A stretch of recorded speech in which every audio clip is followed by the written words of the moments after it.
Hello guys, Assalamualaikum. I hope you are really well and good and this is me, Hafiz School. Welcome back to Victoria with new brand and action studio. मेरे uncle, मेरे माँ, मेरी aunty, मेरी खाला, मेरे भाई, मेरे बाप, मेरे भतीजे, मेरे भांजे, आप सब लोग ढेर सारा ख्याल रखें कि आपके इस वीडियो भाई को अपने विक्टोरिया फैमिली बहुत ही ज़्यादा अजीज है, पसंद है, प्यारी है। आज वीडियो देखने जा रहे हैं shocking facts about Indian railway case studied by अभी एंड न्यू, ठीक है। और इसमें बहुत सी चीज़ें आज हम डिस्कस करेंगे। जब इंडियन रेलवे आता है तो वो मेरे लिए फेवरेट कंटेंट हो जाता है। देखेंगे कि इंडियन रेलवे इतना रिच क्यों, ठीक है, और वो कहाँ से पैसा कमा रहा है और उसमें क्या चीज़ें खूफियाँ हैं, वो सब फैक्ट आज की हमारी इस वीडियो में जानेंगे और फिर उस पर अपनी वो भी जारी रखेंगे। मगर उससे पहले आप हमारे चैनल पर नहीं, तो चैनल को अभी तक आपने सब्सक्राइब नहीं किया तो जल्दी चैनल को पहले सब्सक्राइब और घंटे का बेल आइकन को भी जरूर दबाएं ताकि आने वाली वीडियो का नोटिफिकेशन आपको जरूर मिल सके। इंडियन रेलवे सिस्टम हमारे देश की लाइफलाइन मानी जाती है। 100 साल पहले ब्रिटिशों के जमाने में बनी हुई ये सिस्टम आज भी दुनिया की 4th लार्जेस्ट रेलवे सिस्टम है और इसका भारत की ग्रोथ स्टोरी में एक इम्पोर्टेंट योगदान है। 5 रुपए के लोकल ट्रेन से लेकर दुनिया की सबसे लग्जूरियस महाराजा एक्सप्रेस तक इस देश को घुमाने में रेलवेज ने कोई कसर नहीं छोड़ी। National geography India. लेकिन हमारे रेलवेज पैसे कैसे कमाते हैं, चैलेंजेस क्या क्या है और खर्चे कहाँ पर होते हैं और इससे हमें क्या फर्क पड़ता है, आइए जानते हैं आज के इस वीडियो में। यह है हमारी नई सीरीज हाउ इंडिया वर्क्स, जहां हम भारत की उन चीजों को डिस्कस करते हैं जिनके बारे में सोचते तो सब है लेकिन जिनके जवाब सबके पास नहीं होते। अगर भारत को समझने का ये प्रयास आपको अच्छा लगा तो प्लीज हमें सब्सक्राइब या फॉलो करना ना भूलिए। ये आपके लिए तो फ्री है लेकिन इससे हमारी बहुत हेल्प होती है। फ्री चीजें किसे पसंद नहीं, मुझे तो बहुत पसंद है। आज हम आपको एक इंडियन स्टार्टअप से मिलाना चाहते हैं जो आपको फ्री में एआई और चैट जीपीटी का मास्टर बनाना चाहता है। ये है ग्रोथ स्कूल, जो मेरे दोस्त वैभव सिसिंटी की कंपनी है। जैसे इंडियन रेलवेज भारत की ग्रोथ स्टोरी का हिस्सा है, वैसे ही इंडियन स्टार्टअप्स भारत को एक नए शिखर तक ले जाना चाहते हैं। ग्रोथ स्कूल एक 3 आवर्स पेड वर्कशॉप कंडक्ट करते हैं जिसके लिए बाकी लोगों को फीस देनी पड़ती है, लेकिन आप हमारे लॉयल व्यूअर्स हैं इसलिए फर्स्ट 1000 व्यूअर्स के लिए ये वर्कशॉप होगा बिल्कुल फ्री। ट्रस्ट मी, मैंने और हमारी पूरी टीम ने इस वर्कशॉप को अटेंड किया है और कुछ ऐसे टेक्निक्स भी सीखे हैं जो शायद सिर्फ 1% लोगों को ही पता होंगे। मैं इस वर्कशॉप को 5 आउट ऑफ 5 रेटिंग दूंगा। आपने नोटिस किया होगा कि पिछले कुछ महीनों से हम जेनरेटिव एआई का इस्तेमाल हमारे वीडियोस में कर रहे हैं। बदलते हुए टेक्नोलॉजी के साथ हमें भी हमारा वर्क फ्लो बदलना पड़ता है, फिर आप किसी भी फील्ड में क्यों ना हो। ChatGPT, Midjourney, Bard ऐसे टूल्स आपको आपके काम में और एफिशिएंट बना सकते हैं, इसमें मुझे कोई डाउट नहीं। सो चाहे आप कोई भी वर्किंग प्रोफेशनल, फाउंडर, फ्रीलांसर या क्रिएटर हो, ये वर्कशॉप आपको काफी हेल्प करेगा। मैं हमारे सारे व्यूअर्स को ये रेकमेंड करूंगा कि आप ग्रोथ स्कूल के इस वर्कशॉप का हिस्सा बने। जल्द से जल्द रजिस्टर करें और इस फ्री ऑफर का फायदा लें और कटिंग एज टेक्नोलॉजी सीखकर खुद को टॉप 1% का हिस्सा बनाएं। Link in the description. Chapter 1, railways कितनी बड़ी है। इस साल इंडियन रेलवेज को हमारे बजट में 2.4 लाख करोड़ रुपए एलोकेट हुए। ये आज तक का हाईएस्ट रेलवे बजट है। आज हम हर दिन 12 किलोमीटर के नए लाइंस बिछाते हैं और अगले साल तक ये टारगेट 16 किलोमीटर पर डे होने वाला है। वंदे भारत एक्सप्रेस आज सिर्फ चेन्नई के आईसीएफ में बनती है, लेकिन इस साल हरियाणा में सोनीपत, महाराष्ट्र में लातूर और उत्तर प्रदेश के रायबरेली में भी वंदे भारत एक्सप्रेस बनने वाली है। इंडियन रेलवेज में से कुछ ट्रेन इलेक्ट्रिसिटी पर चलती है और कुछ ट्रेन डीजल पर। हमारा कार्बन फुटप्रिंट कम करने के लिए हमने 2024 तक सारी ट्रेन्स को इलेक्ट्रिक बनाने का डिसीजन लिया, जिसमें इलेक्ट्रिक इंफ्रास्ट्रक्चर, ओवरहेड वायर्स और इलेक्ट्रिक लोकोमोटिव्स बन रहे हैं। इलेक्ट्रिक इंजन डीजल इंजन से ज्यादा एफिशिएंट होते हैं। स्टडीज कहते हैं कि इलेक्ट्रिफिकेशन की वजह से हम हर साल 30,000 करोड़ रुपए बचा सकते हैं। और टेक्नोलॉजी की बात करें तो सिर्फ इलेक्ट्रिसिटी पर क्यों निर्भर रहना। इस साल के एंड तक हमें हाइड्रोजन पावर ट्रेन देखने मिलेंगी। साइज की बात की जाए तो Indian railway routes in total 68,000 kilometre cover करता है। हर दिन 17,000 से ज्यादा ट्रेन रन करती हैं, जिनसे 2 करोड़ से ज्यादा लोग हर दिन ट्रैवल करते हैं। इन टोटल 12 लाख लोगों को रेलवे एम्प्लॉय करती है और ये दुनिया की 7th लार्जेस्ट एम्प्लॉयर है। Indian railways is big. Dibrugarh से कन्याकुमारी जाने वाली विवेक एक्सप्रेस भारत की लॉन्गेस्ट ट्रेन जर्नी है, जो 9 स्टेट से होकर गुजरती है और 4,189 किलोमीटर का सफर कंप्लीट करती है। और ये लंबा सफर कंप्लीट करने के लिए इस ट्रेन को पूरे 4 दिन लगते हैं। इतने सारे प्रोजेक्ट्स को हैंडल करने के लिए में पैसे तो बहुत लगते होंगे, लेकिन ये पैसे आते कहाँ से हैं? चैप्टर 2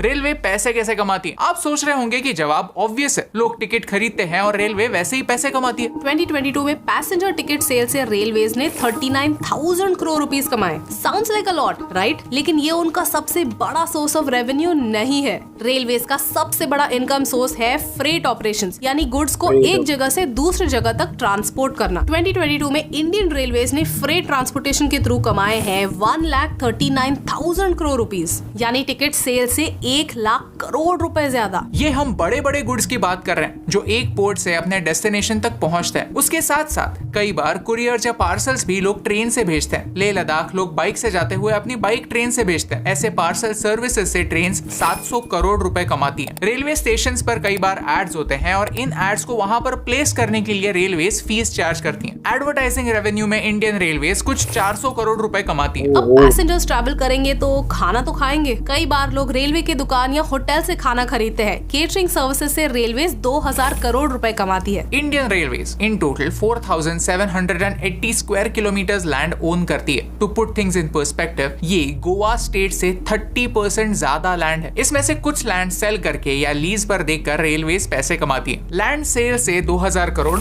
और कुछ कमर्शियल स्पेसेस रेंट पर देकर 1000 करोड़ रेलवेज ने कमाए। जब लोग रेलवे से ट्रैवल करते हैं तो लंच या डिनर बुक करते हैं। पैंट्री सर्विसेज से रेलवेज 2200 करोड़ रुपए कमाते हैं। कई बार प्राइवेट कंपनीज रेलवे के एसेट्स रेंट पे लेती हैं, जैसे कि लोकोमोटिव्स, वैगन्स, कोचेस एटसेट्रा। इससे रेलवेज ने 500 करोड़ रुपए कमाए। महाराजा एक्सप्रेस एक स्पेशल टूरिस्ट ट्रेन है जिनके टिकट्स कुछ लाख रुपए के होते हैं। वैसे ही Palace on Wheels, Golden Chariot, Deccan Odyssey जैसे ट्रेन ऑपरेट करती हैं। ऐसे अल्ट्रा लग्जूरियस ट्रेन ऑपरेट करके रेलवेज 150 करोड़ कमाते हैं। वैसे ही पीक सीजन में स्पेशल ट्रेन ऑपरेट होते हैं जिनसे क्राउड मैनेजमेंट में मदद हो और लोगों को राहत मिले। इन सब से रेलवेज 900 करोड़ रुपए कमाते हैं। सबसे इंटरेस्टिंग बात यह है कि अगर लोग ट्रेन से ट्रैवल नहीं करते फिर भी रेलवेज पैसे कमाती है। कैसे?